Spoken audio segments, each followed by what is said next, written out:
द्वितीय वंशावली अध्याय 30। अनंतर लोक माने जेपरी सदाप्रभु इस्राएल परमेश्वर उद्देश्य निस्तार पर्व पालन करने जेरूसालेम को सदाप्रभु गृह को आसवे एथिपाई हिजकिया समग्र इस्राएल और जिहुदा निकट को लोक पठाइले। पुणी इफ्राइम और मनसी निकट को ही पत्र लिखिले, कारण राजा तांकर अधिपति माने और जेरूसालेमस्थ समग्र समाज द्वितीय मासरे निस्तार पर्व पालन करने मंत्रणा करथिले। कारण यथेष्ट संख्यक जाजक आपणा मानकु पवित्र करि नथिबारु केवल लोक माने जेरूसालेम रे एकत्रित होई नथिबारु से समय सेमाने ताहा पालन करि पारि नथिले। ए विषय राजांकर और समग्र समाजर दृष्टि रे यथार्थ बोध हैला। एणु लोकमाने जेपरी जेरूसालेम रे सदाप्रभु इस्राएल परमेश्वर उद्देश्य रे निस्तार पर्व पालन करिया को आसीबे, एथिपई सेमाने बेर्सेबा ठारू दान पर्यंत इस्राएल सर्वत्र यह घोषणा करिया को स्थिर कले। कारण सेमाने लिखनानुसार ए रूप बहु संख्यक होई पालन करि नथिले।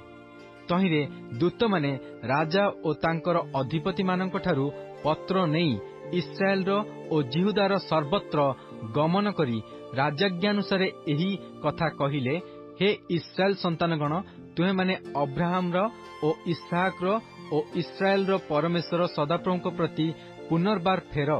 तहिरे से असुर राजागण हस्तरू रक्षित तुह मानक अवशिष्टांश प्रति फेरिबे। आउ तुहे माने आपण मानक पितृगण और भ्रातृगण तुल्य न हुओ। से माने अपना पूर्वपुरुष गणर परमेश्वर सदाप्रभु विरुद्ध रे सत्य लंघन कले। तेणु तुहे माने देखुछ जे से सेमानकु विनाश रे समर्पण कले।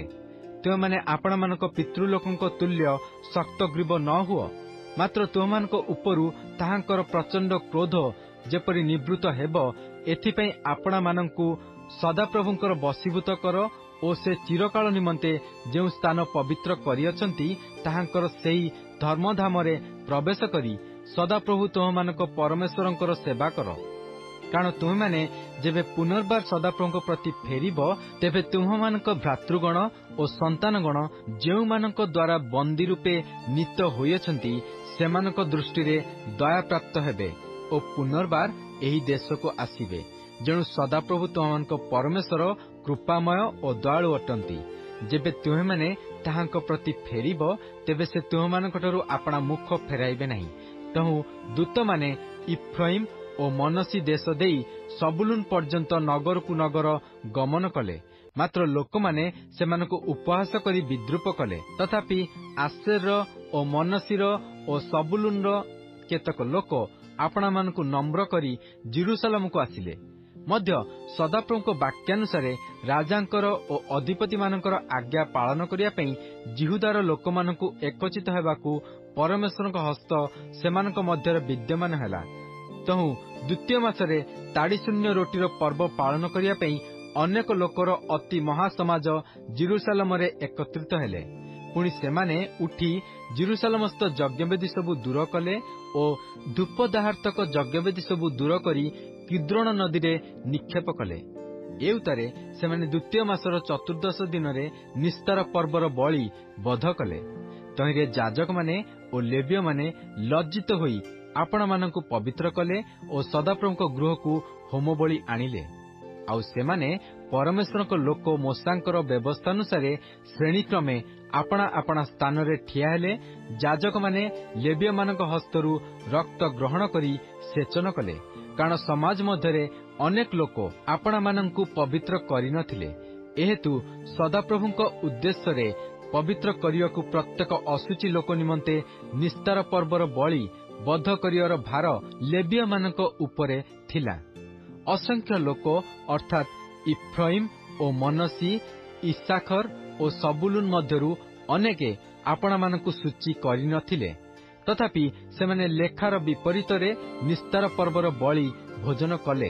कारण हिजकिया सेमानक निमंते प्रार्थना करी एहा कहिथिले, जे केही परमेश्वरंकर सदाप्रभु आपणा पैतृक परमेश्वरंकर अन्वेषण करिया पई अंतःकरण निविष्ट करे, से धर्मधामर शौच विधि अनुसारे सूची नहिले मंगलमय सदाप्रभु ताहाकु क्षमा करंतु।